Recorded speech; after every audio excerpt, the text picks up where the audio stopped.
გამარჯობა ჩემო სტრასბურგელო მეგობრებო თანამემამულეებო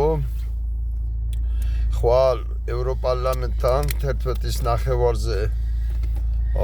ქართველები იკრიბებიან რათა მხარდაჭერა გამოუცხადონ სოლიდარობა გამოუცხადონ გაამხნევონ ქალბატონი სალომე ზურაბიშვილი საქართველოს პრეზიდენტი ევროპარლამენტში გამოვა სიტყვით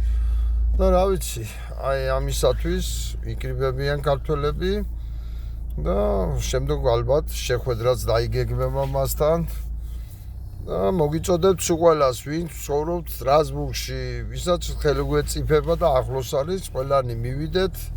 და ერთად გამოვთქვათ პროტესტი არსებული რეჟიმის წინააღმდეგ მადლობ ყურადღებისათვის ყველანი